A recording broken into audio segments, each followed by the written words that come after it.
Aujourd'hui, je reviens avec une autre histoire.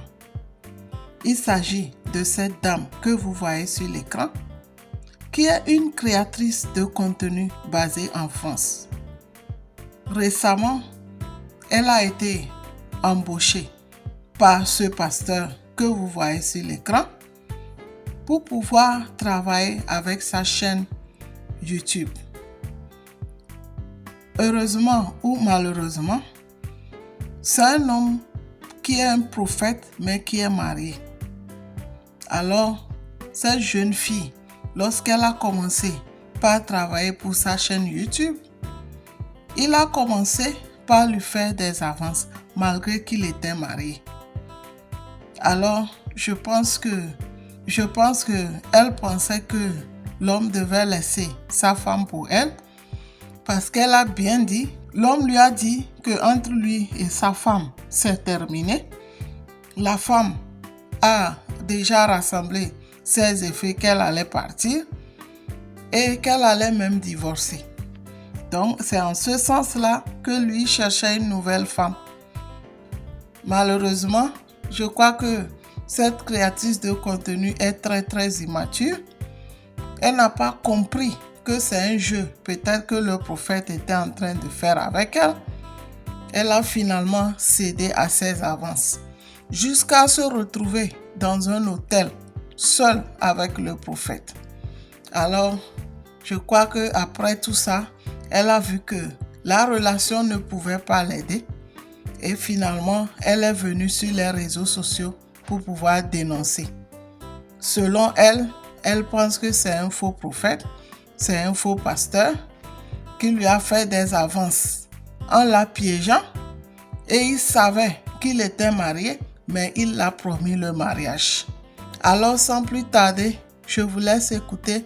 N'hésitez pas à liker, partager, commenter et à très bientôt pour une autre histoire. Alors, je ne pouvais pas rester silencieuse longtemps. Je pense que vous avez tous vu la vidéo et je vais prendre le temps nécessaire pour vous expliquer dans les moindres détails ce qui s'est réellement passé. Alors, j'ai envie de rappeler à tout le monde que cette série que je vais faire ne doit pas être considérée comme des vidéos qui visent à détruire une certaine personne. Mais ça sera pour moi comme un témoignage que je veux faire pour aider toutes ces personnes-là qui croient en Dieu et toutes ces personnes-là qui fréquentent les églises de réveil. Il existe de bons pasteurs, il existe de très bons pasteurs, mais il en existe aussi de mauvais pasteurs qui se servent parfois de l'intimidation, de la manipulation juste pour arriver à leur fin. Au moment où je tourne cette vidéo, je n'ai pas demandé l'autorisation de qui que ce soit, donc ma famille que je respecte beaucoup, je tiens déjà à m'excuser. Je tiens à m'excuser envers mes amis, mais je pense qu'il est de mon devoir d'en parler parce que pendant longtemps, en étant dans cette église, je me suis toujours demandé pourquoi Dieu m'a permis de me retrouver dans cette situation. Et avec le temps, j'ai compris que Dieu m'avait envoyé en mission, que les doutes que j'avais envers les églises n'étaient pas pour rien, mais quelque part, j'avais mes raisons de faire attention aux églises, surtout aux églises de réveil. Je tiens déjà à m'excuser auprès de mon pasteur actuel et de sa femme, oui, parce que je respecte la communauté dans laquelle je suis actuellement. Justement, je veux rappeler aux gens que toutes les églises ne sont pas pareilles, mais des fausses églises existent réellement. Il est possible aussi qu'après mon témoignage, que je perde certains amis ou que je perde certaines connaissances, mais ça aussi, ce n'est pas bien grave parce que aujourd'hui, avec la marche que je veux emprunter avec le Seigneur, je me dois de rester honnête et de me débarrasser de toutes ces choses-là qui me pèsent. Je veux aussi rappeler aux concernés que les intimidations, les menaces, ça ne changera rien parce que si jamais cette affaire finissait en justice, il faut savoir qu'une fausse promesse de mariage est punissable par la loi.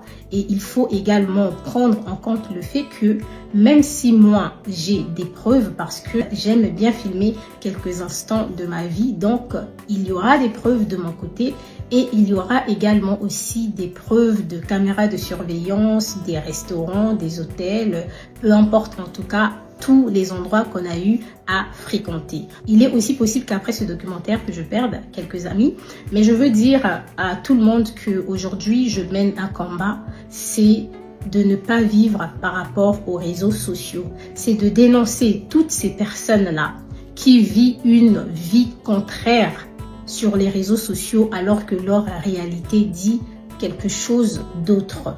Je veux aussi parler de ces couples-là qui sur les réseaux sociaux montrent comme s'ils avaient une vie de couple idéale, comme s'ils étaient des modèles, alors que la réalité est totalement différente. Donc moi aujourd'hui, je ne vis plus pour le regard des autres, mais je vis par rapport à moi, par rapport à mon histoire, par rapport à mes expériences et par rapport à ma marche aussi avec Dieu, parce que oui, je crois en Dieu. Cette série sera intitulée « Un pasteur m'a piégé avec une promesse de mariage ». Alors, il faut savoir que dans ce documentaire, vous allez retrouver les détails de plusieurs choses. Et peut-être que ce que j'ai vécu, il y a aussi d'autres femmes, d'autres jeunes filles qui l'ont déjà vécu dans les églises. Un pasteur qui vous courtise alors qu'il a une femme à côté. Actuellement, dans notre communauté, on est en train de dénoncer ça parce qu'on veut aussi lutter contre des faux prophètes, contre ces personnes-là qui créent des églises juste pour le business et non dans un but pour ramener des âmes à Christ. Donc, je ne sais pas combien de parties cette série aura, mais je vais avancer avec vous, je vais avancer par rapport à vous, je vais avancer par rapport à mes énergies parce qu'il faut savoir que chaque instant, chaque épisode pourra me rappeler des choses que j'ai eu à vivre dans le passé et aussi l'emprise et aussi le fait qu'à un moment, j'ai eu comme l'impression que j'étais dans une prison. J'ai eu comme l'impression qu'on voulait se servir de mon étoile, qu'on voulait profiter de ma visibilité, notamment sur les réseaux sociaux et en réalité, tout ça me bouffait en énergie. Alors, vous connaissez très bien Eunice Obi. De base, je suis passionnée de raconter les faits d'actualité ou encore des faits de gossip sur les réseaux sociaux. Voilà pourquoi ce documentaire, je ne voulais pas le partager. J'avais à cœur de le partager depuis longtemps, j'avais à cœur de le partager depuis près d'un mois, mais je ne voulais pas le faire parce que je disais que je ne veux pas que mon histoire reste gravée dans les mémoires des gens et que lorsque les gens viendront sur ma page, au lieu de se concentrer sur le travail que j'offre d'information, ils vont commencer à se souvenir de mon histoire. Mon histoire veut juste éclairer les jeunes femmes pour leur rappeler de faire très très attention aux pseudo hommes de Dieu, pseudo faux pasteurs. Donc, je vous dis à très bientôt dans la première partie. Sur ce, prenez soin de vous et surtout faites attention à vous. Merci. Un pasteur m'a piégé avec une promesse de mariage. Tout commence exactement en mai 2025 et notre premier rendez-vous, ça sera le 15 mai. Alors, en mai, mon manager va m'apprendre qu'il y a une chaîne YouTube qui recherche une créatrice de contenu pour commencer à faire des émissions dans le but d'alimenter leur chaîne. Et on m'apprend même que cette chaîne YouTube diffuse également les émissions à la télévision au niveau de Kinshasa. Personnellement, en tant que créatrice de contenu, je me dis franchement, c'est une très belle opportunité parce que jusque-là, je ne faisais que des vidéos sur TikTok et je n'avais pas encore commencé à faire mes vidéos sur YouTube. Donc, on se donne rendez-vous le 15 mai et le 15 mai arrive pour la toute première rencontre. On se rencontre au centre commercial Les Arcades dans le restaurant Pépé et Mimi.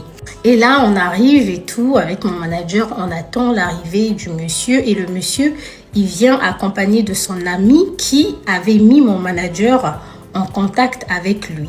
Donc, quand on arrive et tout, on me présente le monsieur. Moi, le monsieur, je ne le connais pas. En réalité, je ne l'ai jamais vu.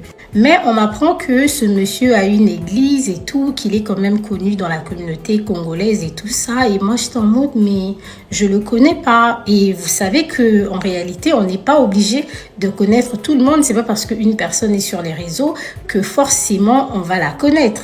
Donc là, on discute de comment vont se passer les émissions. Et après avoir discuté autour d'un repas et tout, nous sommes remontés à l'église et il m'a même fait visiter son église et tout ça. Et lorsque nous sommes rentrés à l'église et tout, on me parlait un peu de l'église. Moi, je disais, je n'ai jamais entendu parler de cette église. Et après, on m'a dit, mais tu connais pas sa femme et tout, elle est connue sur les réseaux également. Et après, moi, je vais dire, franchement, j'ai regardé l'image de la personne, vous savez, avec une photo modifiée et tout ça, on peut ou ne pas reconnaître la personne. Je ne la reconnaissais pas. Et là, on me dit, tape son nom sur les réseaux. Donc, je tape le nom de la dame et tout sur TikTok et tout. Je ne retrouve pas son compte. Et je dis, mais je suis pas en train de retrouver son compte, c'est bizarre.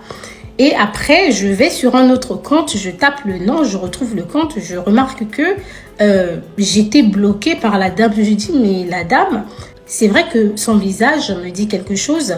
Je l'ai déjà vu dans les pour toi, mais c'est quand même bizarre qu'elle m'ait bloquée. Franchement, c'est bizarre. Et là, maintenant, je dis au monsieur, mais le fait qu'elle m'ait bloquée et tout, étant donné que c'est votre femme, est-ce que ça va pas poser problème que je fasse les émissions pour vous? Je sais même pas pourquoi votre femme m'a bloquée et tout. Après, il était en mode, il s'en fout un peu. Il dit, non, ne vous inquiétez pas et tout ça là. Franchement, ici, c'est moi qui gère. J'ai dit, ok, il n'y a pas de souci.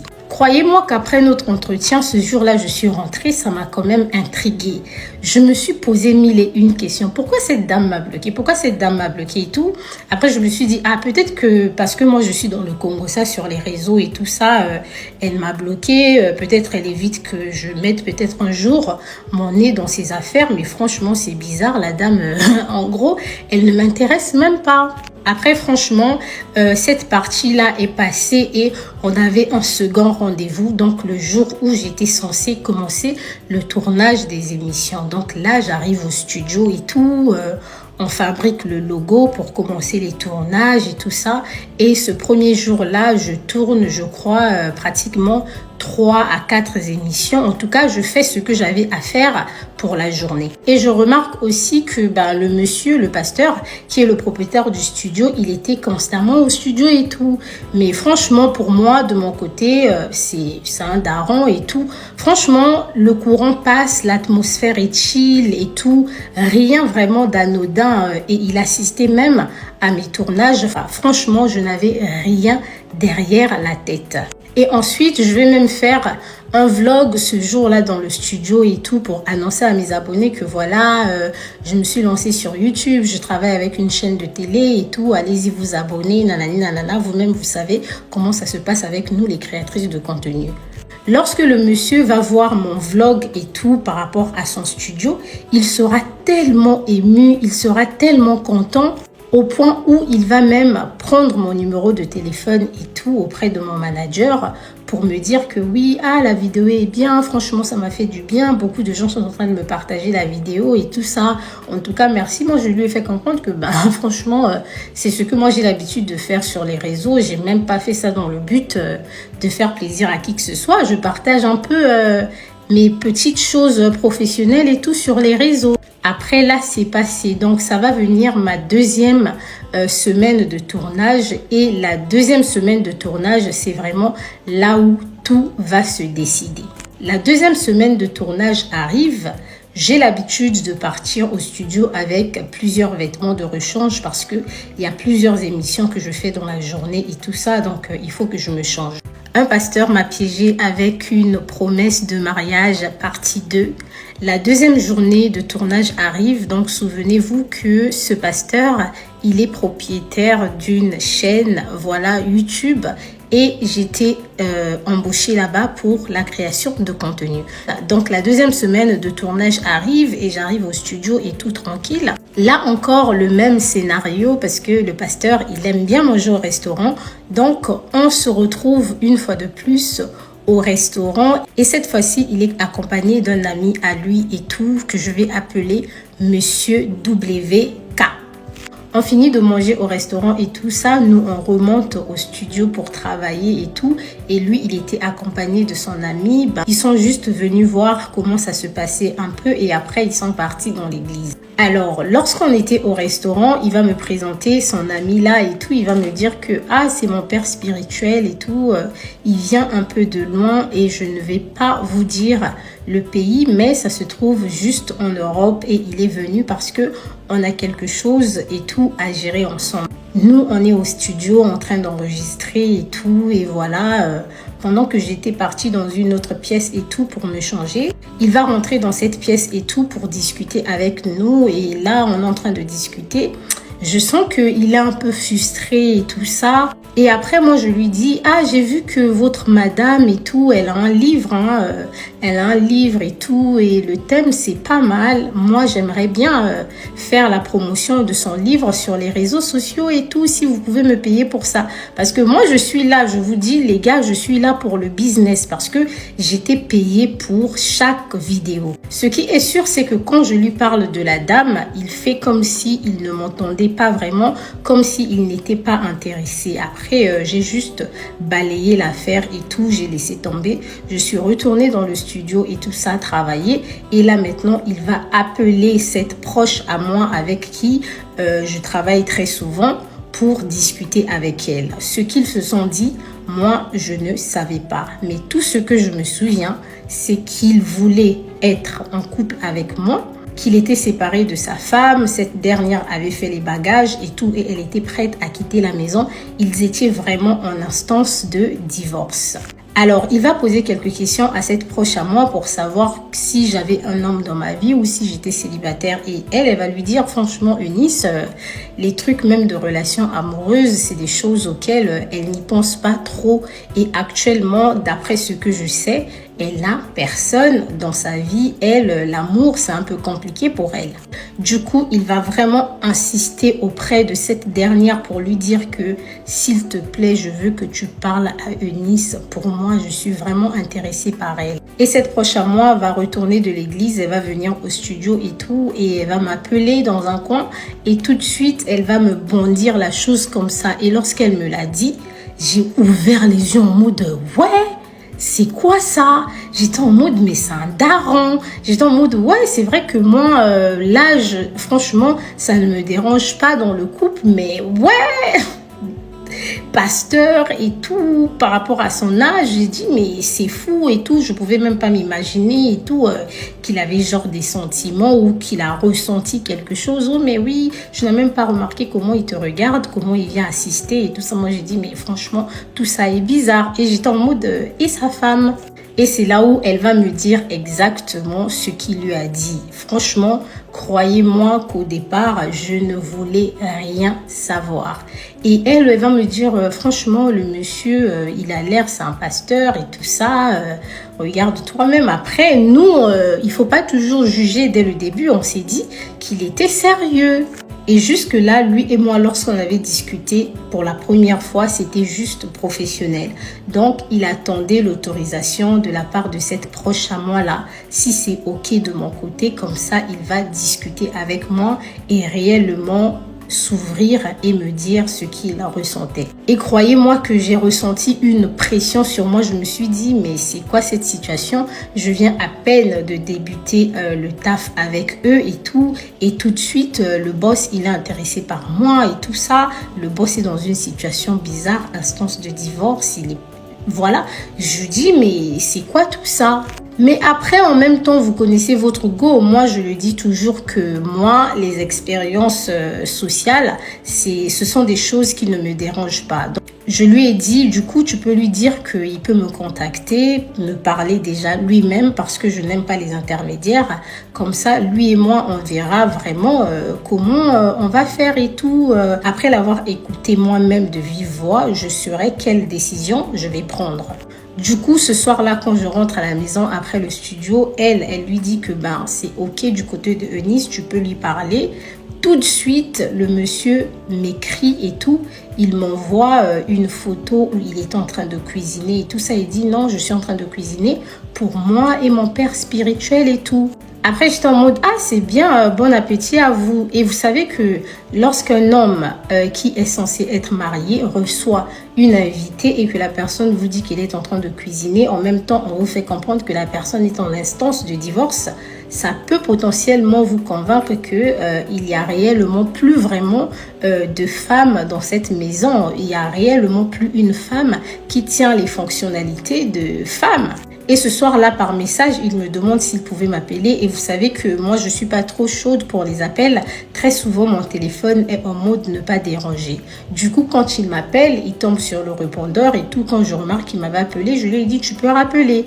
Donc, quand il appelle, je sens que c'est vraiment un homme qui a besoin de discuter, qui a besoin d'extérioriser et tout. Mais j'étais pas dans le mood, en mode, moi je suis pas assistante sociale, vous voyez ou pas? Et là, j'ai discuté avec lui rapidement quand j'ai senti qu'il voulait vraiment rentrer en profondeur de la conversation.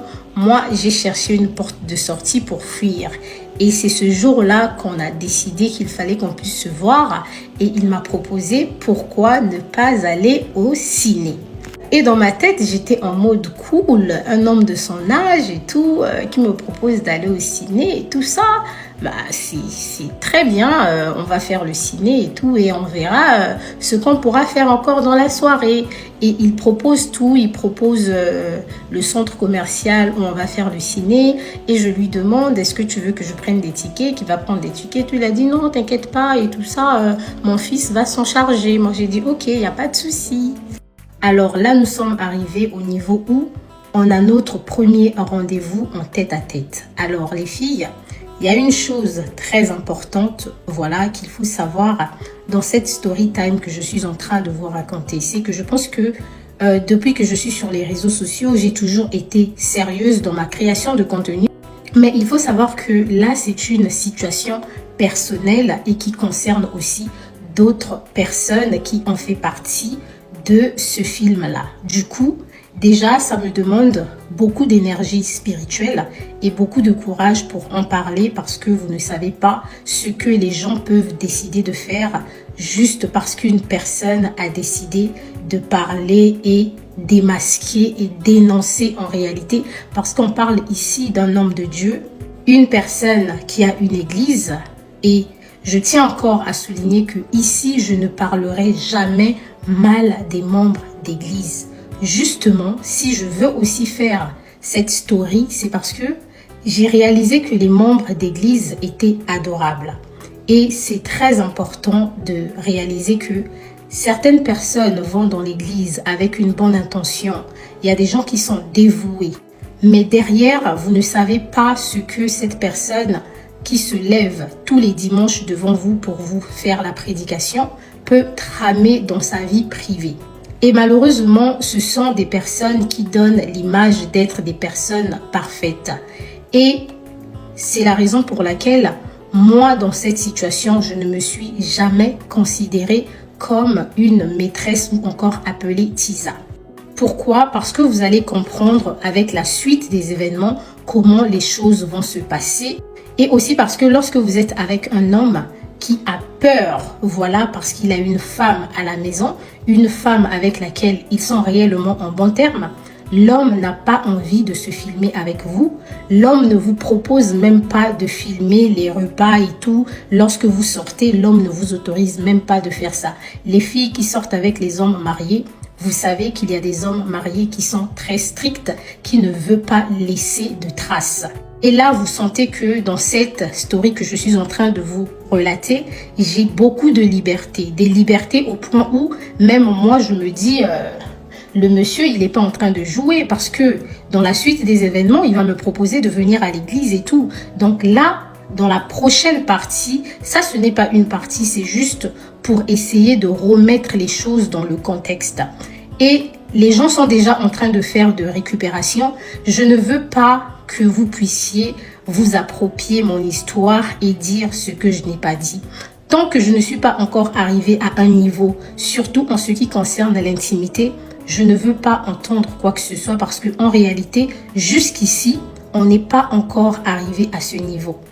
Et cette vidéo a aussi pour but de vous informer sur deux choses. Alors, depuis que j'ai pris la parole sur les réseaux sociaux concernant cette affaire, les émissions que j'ai eu à faire sur la chaîne YouTube ont été retirées. Alors, c'est très important pour moi. Pourquoi? Parce que j'avais demandé au pasteur de retirer toutes mes vidéos de la rubrique Au cœur du buzz. Mais à l'époque, il n'avait pas voulu le faire. Je pense qu'il y a 3 semaines de cela, je lui avais demandé 3 ou 4 semaines.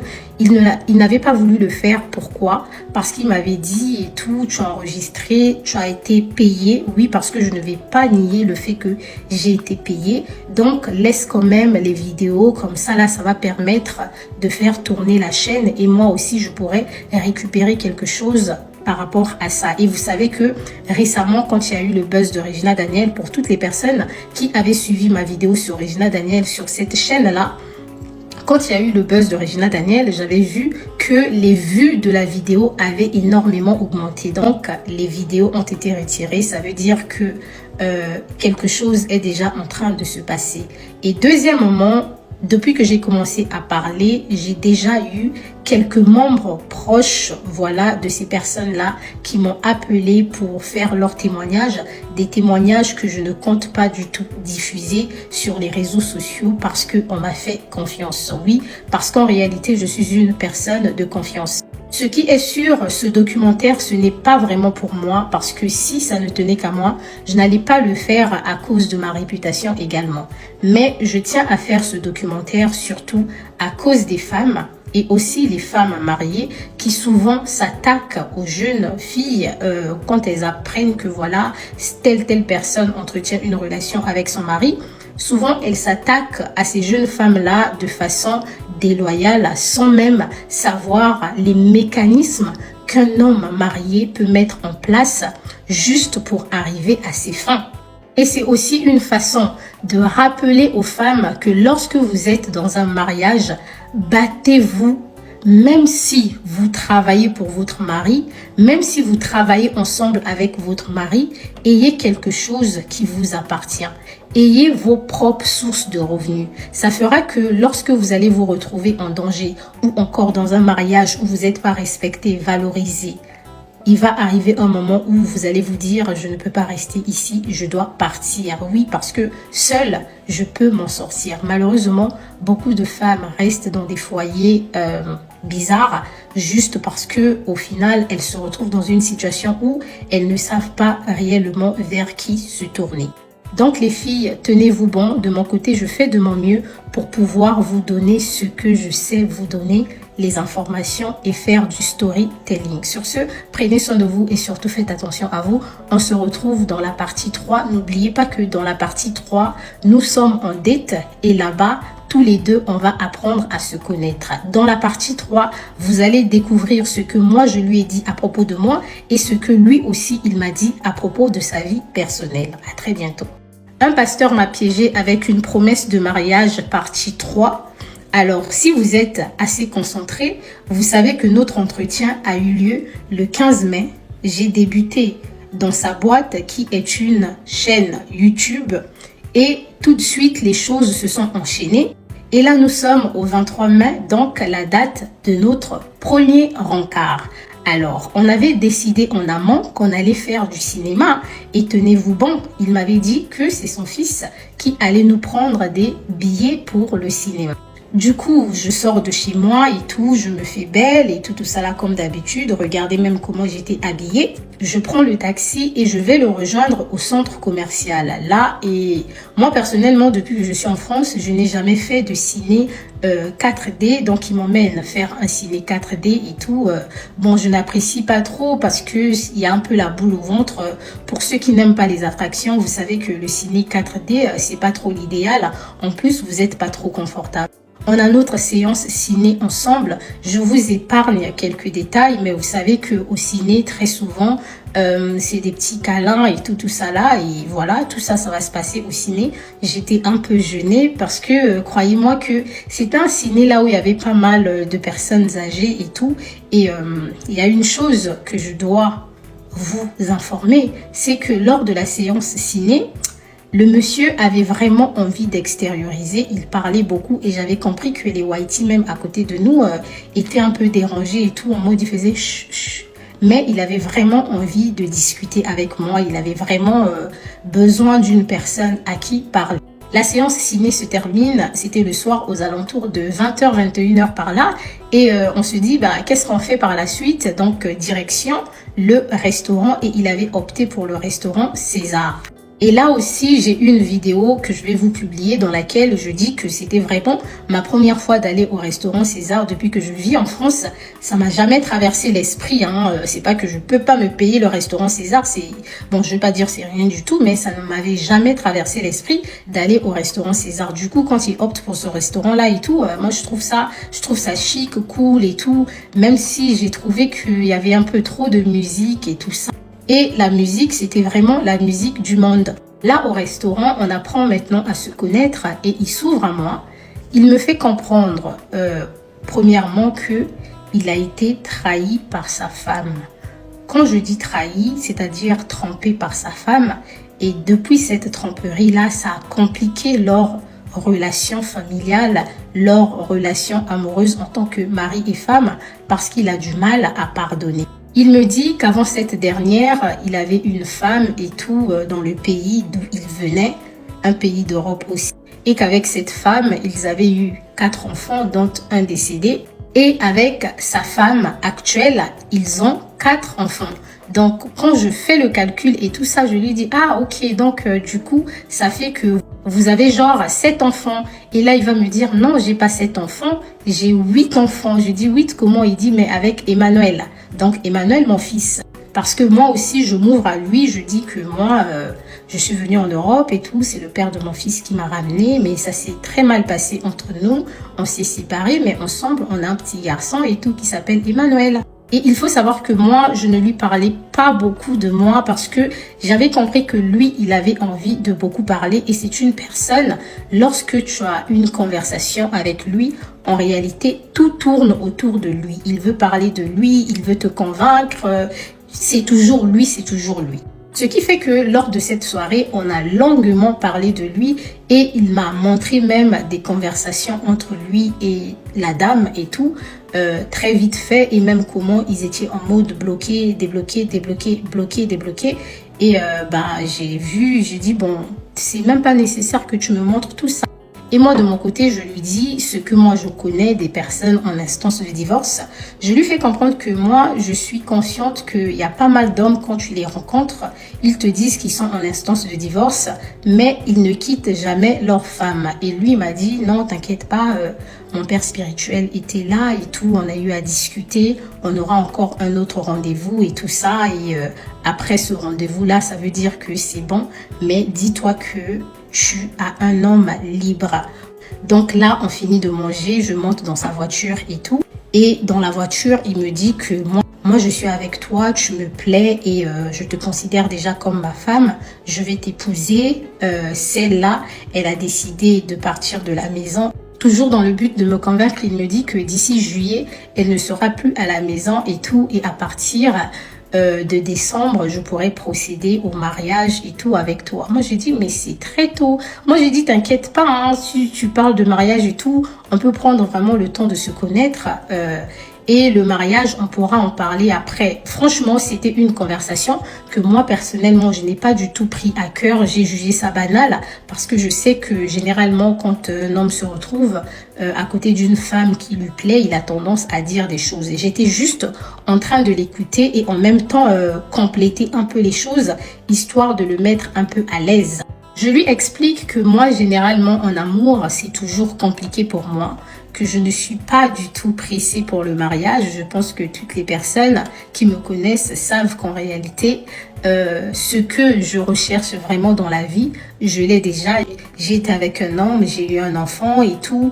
Et actuellement, je suis juste dans une optique où je veux reconstruire ma vie. Donc, le mariage, ce n'est pas vraiment une priorité. Et en même temps, avec tous les ouvrages que je lis et les choses que j'écoute, Je me suis forgé un caractère où je ne suis pas du tout impressionnée par le mariage. Et là, il me dit, t'inquiète pas, moi je vais t'épouser. Tu sais, quand je m'étais mariée, je n'avais pas encore la situation que j'ai aujourd'hui. Donc, quand je vais faire le mariage avec toi, ça sera un très beau mariage. On va louer un bateau et tout. Franchement, il dit des choses très chic. Et moi, je lui dis, ok, il n'y a pas de souci, t'inquiète pas, on n'est pas pressé de toute façon. Je sais que je travaille déjà avec lui et j'ai cette possibilité de le voir et je sais que on n'est pas pressé, on aura toujours le temps de discuter et tout ça. Et j'ai envie de souligner quelque chose, qu'après notre premier date du 23 mai jusqu'à ce que, voilà, je prenne vraiment la décision que je n'en voulais plus, lui et moi, on ne s'est plus réellement quitté. Donc après notre rendez-vous, on était en route pour la maison. Je pense que je vous ai publié une vidéo au restaurant et une autre vidéo où on était en route avec, il y a l'Arc de Triomphe et tout ça là. On était en route pour la maison. Il ne me dépose pas à la maison, mais il me prend un taxi Uber et lui il conduit jusqu'à chez lui étant donné que il n'aime pas aussi conduire tant que ça, surtout la nuit, parce que on parle ici d'un monsieur qui a un âge déjà aussi très avancé. Donc il me fait comprendre qu'il n'est pas aussi très à l'aise dans la conduite lorsqu'il fait très tard. On va s'arrêter ici pour cette partie qui est une partie très importante car c'est le premier rendez-vous qui va déterminer le reste de tous les événements qui vont suivre. Sur ce, prenez soin de vous et surtout faites attention à vous. Merci. Alors, je vais déjà vous expliquer la façon dont le pasteur a pris mon numéro.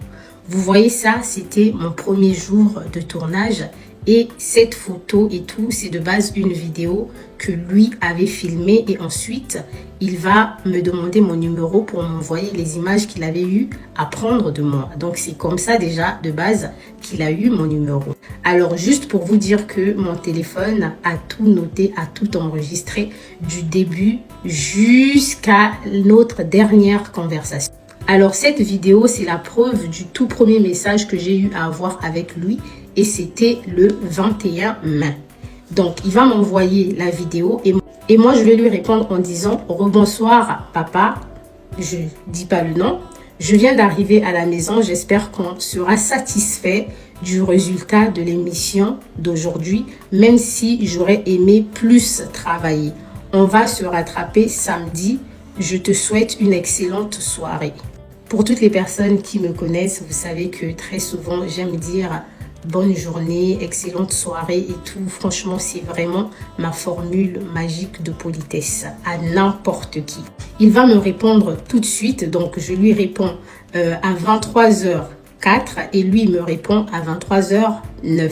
Il va dire « Bonsoir la star, je crois en toi. Je vois la réussite et le succès en toi. Que Dieu te bénisse et te protège. » Et je réponds en lui disant Amen. Et là, il va m'envoyer un lien et tout de Kofi avec sa fille. C'était l'époque où Kofi et Didi Stone étaient vraiment dans la sauce. Et pour ceux qui avaient suivi mes émissions, j'avais eu à faire une émission sur Kofi et Didi Stone. Et lorsqu'il va envoyer la vidéo, je vais dire « Ah, c'est dommage pour cette famille. » Et lui, il va répondre en disant « Tout à fait. » Le lendemain, le 22 mai, souvenez-vous, je vous ai dit que dès l'instant où il a eu mon numéro, dès l'instant où on va avoir notre premier encart, lui et moi, en réalité, on ne s'est plus quittés.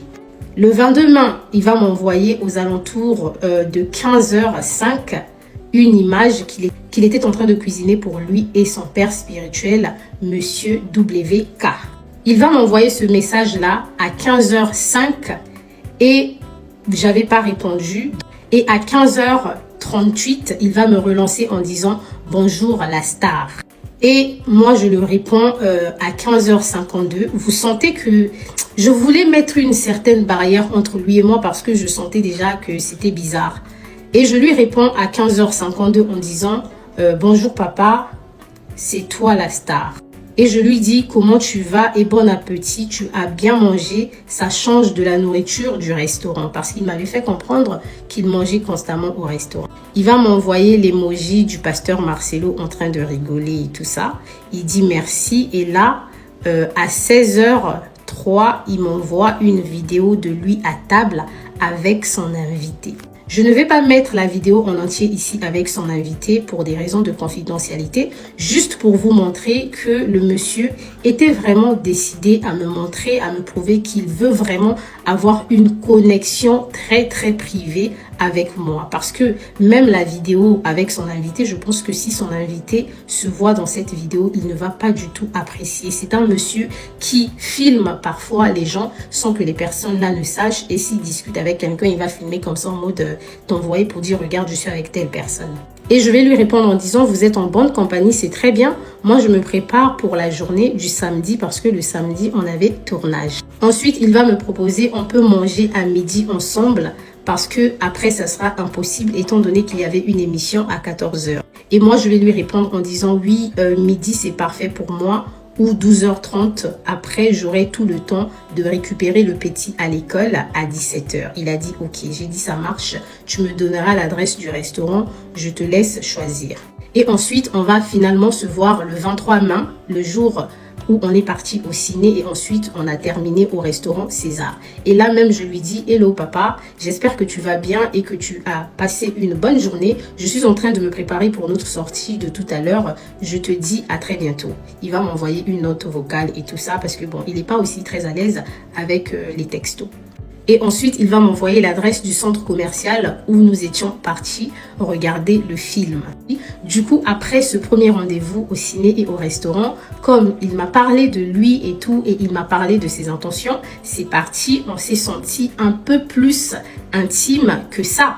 Ensuite, à partir de là, il ne m'appelle plus ma star comme il avait commencé à le faire. Il m'appelle maintenant ma reine. Donc, après le restaurant, le lendemain, donc le 24, j'avais tournage et je suis partie au studio ce samedi-là. J'ai fait le tournage et il m'a dit qu'il fallait que je puisse commencer à venir à l'église. Et moi, je lui ai fait comprendre, mais pourquoi, comment je vais faire, je vais venir à l'église et tout. C'est sûr que ta madame, elle viendra aussi à l'église. Lui va me dire que non, mais je t'ai dit que elle et moi, on est pratiquement séparés. Elle est en train de faire ses bagages pour quitter la maison, donc elle a même arrêté de venir à l'église.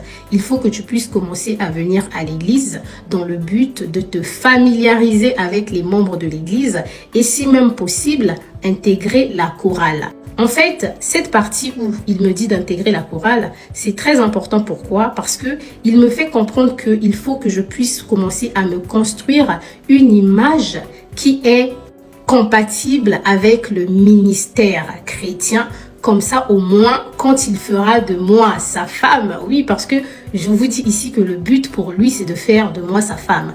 Quand il fera de moi sa femme, les gens de l'église ou même aussi les gens sur les réseaux sociaux, parce que ce sont des personnes qui vivent aussi pour le regard des réseaux sociaux, il n'y aura pas trop de scandales parce qu'ils auront en face d'eux une sœur et tout qui a déjà changé et tout ça là. Il voulait faire un lavage sur mon compte TikTok dans le but de retirer toutes les vidéos sur TikTok où j'étais en train de danser et écouter les chansons du monde. En fait, il était parti dans une optique où il voulait vraiment changer ma personnalité pour que je devienne cette femme-là d'église. La famille, on se retrouve dans la partie 5, le jour où je suis partie à l'église, car j'ai envie de vous raconter également ma toute première expérience dans leur église. Sur ce, prenez soin de vous et surtout faites attention à vous. On reste connecté encore. Merci pour toutes ces personnes-là qui m'appellent pour m'apporter du soutien et toutes les personnes-là qui mettent des commentaires de soutien. Un pasteur m'a piégé avec une promesse de mariage et aujourd'hui, c'est la première fois que je découvre son église.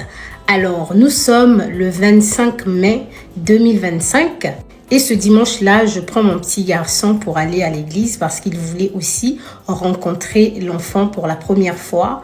Le culte du dimanche se passe très bien et dans cette vidéo, vous pouvez voir comment j'arrive à l'église et toujours avec Snapchat, je filme mon arrivée à l'église dans le but de faire un vlog parce que ça faisait pratiquement 6 mois que je n'avais pas du tout mis pied à l'église. La dernière fois que j'avais mis pied à l'église, c'était en décembre 2024. Donc pour moi, ce dimanche-là, ça représente quelque chose d'assez exceptionnel. Je me dis que je ne viens pas seulement à l'église parce que j'ai envie de prier, mais je viens également à l'église parce que je viens voir le pasteur qui s'intéresse à moi faire sa prédication pour une première fois. Et ce dimanche-là, je remarque également que sa madame n'était pas du tout venue au culte. Souvenez-vous que le pasteur m'a dit qu'il est en instance de divorce et que sa madame a décidé de ne plus mettre pied à l'église. Du coup, pour moi, ça apparaît comme une confirmation. Il est à la chaire, il est seul et il y a quelques choristes vraiment. Et il y a aussi un autre pasteur qui l'accompagne, mais il n'y a pas du tout de femme à côté du pasteur. J'assiste au culte normalement et à la fin du culte, je sympathise avec les personnes qui venaient vers moi et tout pour me saluer. Et à la fin du culte, on m'a aussi demandé qui est venu pour la première fois et tout. Je me suis levée, je me suis présentée. On m'a même demandé qui m'avait ramenée à l'église. J'ai dit que je suis venue de moi-même parce que je travaille au studio. Je ne sais pas si c'est parce que c'était ma première fois de le voir prêcher, mais il avait vraiment une énergie particulière en mode. Il était très heureux de me voir et il avait fait une prédication dans le but de s'adresser également à moi. Pour ceux qui savent comment ça se passe, il y a des pasteurs, lorsqu'ils sont à la chaire, ils en profitent pour préparer une prédication dans le but même d'envoyer une personne un message subliminal.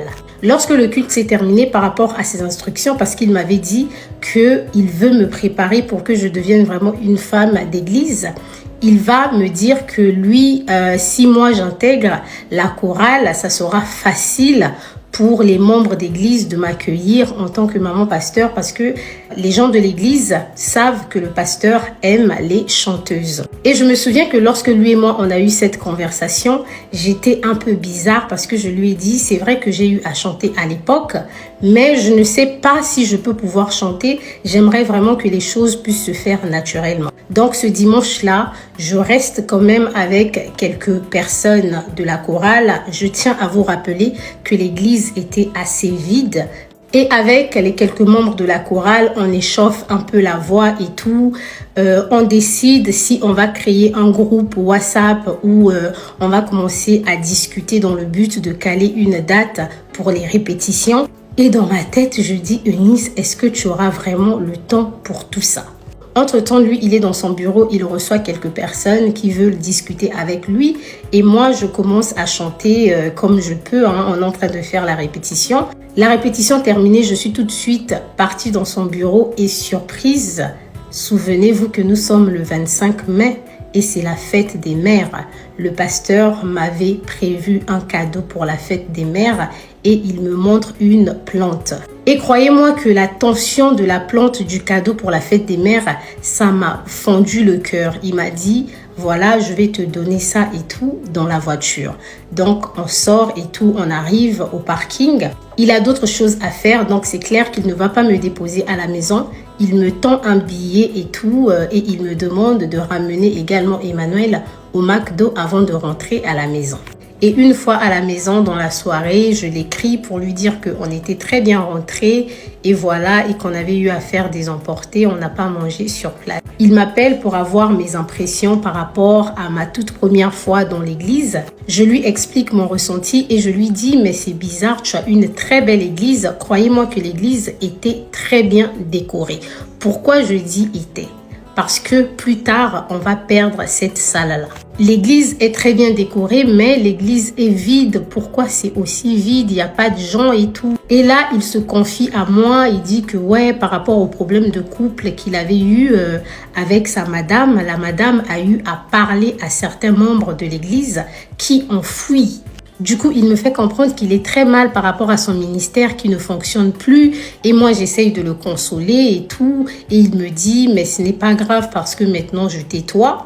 Et il connaît ma force sur les réseaux. Il espère qu'en étant avec moi et tout, et que quand les choses vont s'arranger, on va potentiellement se marier, je vais commencer à ramener aussi des âmes à Christ de par ma notoriété. Je l'écoute parler et je le remercie vraiment par rapport à la plante.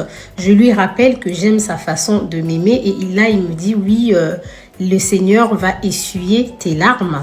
Alors cette partie est très importante. Pourquoi? Parce que moi, je suis face à un pasteur et en tant que personne qui me fait la cour, je me confie à lui par rapport à mes blessures passées et je me dis qu'il ne viendra pas dans ma vie pour jouer, pour blaguer avec moi. Donc, s'il veut réellement être avec moi, étant donné qu'il est pasteur, il sera vraiment dans le sérieux. Le lendemain, donc lundi, je vais déposer le petit à l'école et à partir de 8 heures déjà très tôt, il m'appelle et on commence à discuter. Je fais mon petit bout de chemin avec lui au téléphone. Je rentre à la maison, nous sommes toujours au téléphone. Je me prépare parce que ce jour-là, je dois accompagner maman à l'ambassade. Je reste au téléphone avec lui pendant pratiquement tout le trajet. Que ce lundi-là, on a fait son petit déjeuner, j'étais au téléphone avec lui. Il a mangé, j'étais au téléphone avec lui. Pour des personnes qui font souvent l'ambassade du Congo, vous savez que lorsque vous partez là-bas, vous passez pratiquement toute la journée. Donc ce jour-là, pendant que j'étais à l'ambassade, maman était à l'intérieur, moi j'étais dehors et tout, j'ai passé tout le temps au téléphone avec lui. Les fois où l'appel coupait, c'était lorsqu'il y avait quelques correspondances juste en route pour rentrer à la maison et tout avec les transports. Vous pouvez déjà réaliser que lorsque tu as un homme qui a du temps pour toi comme ça, surtout au téléphone, qui te raconte un peu tout, comment les choses se passent à la maison, il est clair que tu doutes vraiment fort qu'il soit réellement en bon terme avec sa femme. Donc, tout était en place pour me rassurer que les deux n'étaient plus ensemble et qu'il attendait juste qu'elle parte de la maison. Il m'explique également qu'il a vraiment les maux de dos parce que parfois il dort dans le canapé et d'autres fois il dort dans son bureau à l'église. Croyez-moi sincèrement que j'avais de la peine pour lui. Ce jour-là, lors de notre conversation, je lui apprends que mon anniversaire, c'est le 29 mai. Et il me demande, qu'est-ce que tu aimerais avoir pour ton anniversaire et tout. Il me dit, moi j'aimerais bien t'offrir un sac Fendi. Et moi, en bonne femme matérialiste, parce que ça c'est quelque chose que je ne cache pas, je lui dis, au lieu que tu m'offres un sac qui coûte aussi cher, il est encore préférable que tu me donnes de l'argent ou pourquoi pas, moi pour cette année, j'avais prévu pour mon anniversaire m'offrir un téléphone. Donc la famille, tenez-vous bon, dans la partie 5, on va parler du jour de mon anniversaire parce que j'ai pas aussi envie de vous perdre du temps. On se retrouve à très bientôt. Un pasteur m'a piégé avec une promesse de mariage. Alors la famille, la partie 6, ça sera dédié essentiellement aux crises de jalousie, l'emprise et l'ambiance au studio. Nous sommes le 27, normalement je ne suis pas du tout censée être au studio parce que de base je dois enregistrer normalement le mercredi 28. Mais je suis appelée pour aller très rapidement au studio parce qu'on va recevoir une invitée spéciale. Et l'invité spéciale, je pense qu'un jour, s'il nous autorise à parler, je parlerai aussi de lui. Donc pour ce jour-là, j'avais pas vraiment quoi me mettre parce que il faut savoir que lors des émissions, on ne répète pas vraiment les vêtements. Du coup, en route pour le studio, je vais rapidement aller m'acheter un vêtement et je vais opter pour cette robe. Vous allez savoir pourquoi j'ai mis cette photo derrière moi. J'arrive au studio, je me change en attendant que les invités arrivent et tout ça. Il va me voir habillée comme ça et tout de suite, il ne va pas du tout apprécié. Mais il ne va pas me le dire tout de suite. Lors de l'émission, il a tenu à rester dans le studio. Et moi, je suis une personne, j'arrive pas vraiment à enregistrer quand il y a beaucoup de personnes dans le studio. Il veut vraiment me dicter exactement ce que je dois faire, ce que je dois dire. Et ça, c'est une situation qui me met tout de suite mal à l'aise. Parce que moi, de base, je suis une femme autoritaire qui n'aime pas du tout recevoir des ordres. Et le fait qu'il me fasse la cour et que lorsque je suis sur le plateau, il essaye encore de se comporter en boss, c'est quelque chose qui me dérange. Limite, même les personnes qui étaient ce jour-là au studio vont sentir comme si il voulait vraiment avoir de l'autorité, de l'emprise sur moi, mais une autorité qui n'a rien à voir avec le travail. Et là, je comprends tout de suite qu'avec ce monsieur, je dois m'affirmer, sinon il va m'écraser. Ce qui fait que l'émission va très mal se passer. J'étais pas du tout contente parce que pour moi, ça allait être l'une de mes meilleures émissions parce que c'était une situation que je maîtrise. Après l'émission, il va faire la remarque à mon équipe et moi. Et tout de suite, moi, je vais lui dire qu'en réalité, sa place, ce n'est pas dans ce studio-là parce que ce studio-là, on traite les affaires du monde, que lui, sa place, c'est vraiment dans tout ce qui concerne l'église. Je vais même aller loin jusqu'à le conseiller. Je lui dis, toi, tu es un homme de Dieu, gère tout ce qui est église et laisse-nous gérer tout ce qui est affaires du monde parce que dans ce domaine-là, on maîtrise. Et je constate tout de suite que c'est un monsieur qui aime en réalité les choses du monde, mais qui a juste choisi de travailler dans l'église en tant que pasteur. Et dans ma tête, ce n'est pas du tout pour juger, mais je me fais une idée et je constate que l'église, c'est peut-être un business pour lui. Et la personne qui était venue accompagner de notre invité va tout de suite discuter avec moi et il va me faire réaliser que le boss avait une emprise sur moi. Et lors de l'émission, il a réalisé que l'atmosphère dans le studio était bizarre parce qu'il voulait me contrôler. Et là, je fais la gueule, je le défends, je me dis non, t'inquiète pas, il n'est pas comme ça et tout ça. Et en ce qui concerne la robe que j'avais portée le jour de l'émission, il va tout de suite me dire que je n'ai pas le droit de porter ce genre de vêtements. Il me rappelle que je suis censée devenir cette maman pasteur et que je dois apprendre à couvrir mon corps. Que lorsque je porte des vêtements comme ça là qui dessinent mon corps, ce n'est pas bien. Mais derrière, je sais que son inquiétude, ce n'est pas du tout que je vais devenir maman pasteur. C'est que ce jour-là au studio, il y avait beaucoup d'hommes. Et que moi, en réalité, ce type de vêtements, c'est le genre de robe moulante que j'aime parce que je sais que ça met en valeur mes formes.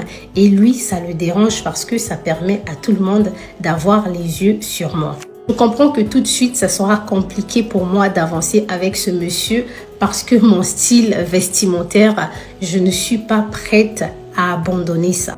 Il me dit que je suis très belle sans maquillage. Il apprécie lorsque je fais mon petit chignon avec mes propres cheveux et lorsque je porte des jupes plissées parce que je pense que vous savez bien que j'aime bien aussi porter des jupes plissées. Mais de base, ça me plaît d'être sexy. Cette journée-là du 27 va passer. Le jour d'après, j'ai une émission donc le mercredi 28 et il sait pertinemment que mon anniversaire c'est le 29. Donc la veille, quand il m'a eu au téléphone, il a essayé de faire des plans et tout. Il m'a dit, est-ce que tu veux que je puisse réserver un Airbnb pour toi pour qu'on passe du temps ensemble pour ta surprise?